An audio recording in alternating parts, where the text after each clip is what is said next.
In the secretive world of the Hells Angels, rumors of a disturbing and controversial rule regarding sex have caused a great deal of concern in society. Protected by a strong code of secrecy, this supposed order reveals the hidden side of the infamous biker gang, leaving many curious about the disturbing reality. Does the supposed sex rule provide insight into the confidential practices and traditions within the Hells Angels organization?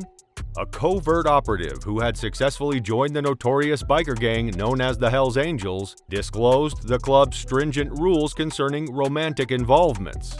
Jay Dobbins, who is currently 61 years old, went undercover to investigate the Hells Angels for a continuous period of 2 years, from 2001 to 2003, with the intention of revealing the unlawful activities of this notorious gang. He began to assume the identity of a person named Jay Davis or Jaybird. He received an invitation to join the group and decided to trick them by pretending to have conflicting roles, acting as both someone who sells guns and someone who collects debts. Finally, he arrived at the branch located in Mesa, Arizona.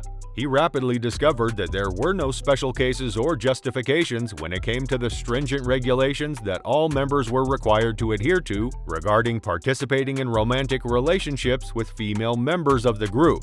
He shared sensitive information in a video interview with Insider, stating, "There is a ranking system among the women in the group. Some of the older women in the group are quite unique as they are either spouses or partners of the members, and you are not permitted to engage in flirtatious behavior with them.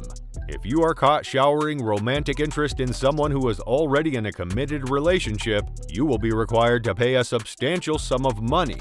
Dobbins made it crystal clear that there was no skin off his nose if motorcyclists had a roll in the hay with the same lady more than once, and that the bikers were as free as a bird to sleep around with whomever they pleased.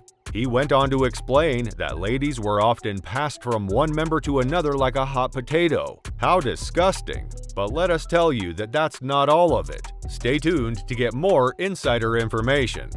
After a deadly showdown between the Hells Angels and their arch-rivals, the Mongols Motorcycle Club, Operation Black Biscuit was set in motion, and Dobbin went undercover as a wolf in sheep's clothing to gather intel on the gang.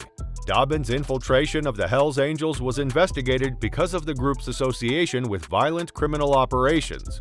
During the investigation, it was discovered that Dobbin had faked drug transactions and staged the murder of an opposing gang member using blood and guts purchased from the butcher shop.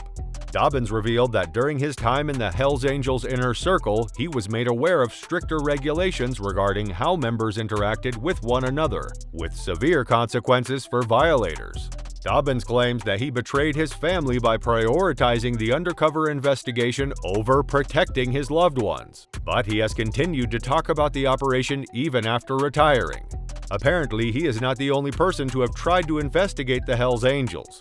Another, even more interesting investigation was conducted as a result of Joshua O'Brien, and let's just say that things did not end well for him. Detectives quote O'Brien as saying, "If you want love and thugs, go to the Rocky Mountain chapter. If you want guns and drugs, go to the Denver chapter." The Hells Angels legal team claimed the prosecution's case relied on the evidence of a man who was wanted for drug possession, auto theft, and failing to appear in court at the time of the hearing. O'Brien reportedly confessed to police that he had once abandoned his family for the Hells Angels. The arrest complaint cites a Hells Angels rule that stipulates its members are forbidden from helping the police in any way as justification for the arrest. On the evening of June 28, 2019, O'Brien assumed that everyone else was as terrified as he was. His story to the police was that he was attacked by Hells Angels at a haunted stash house and had to escape after being fired at and stabbed. Within the mysterious world of the Hells Angels, the puzzling sex rule remains a perplexing presence, raising numerous uncertainties.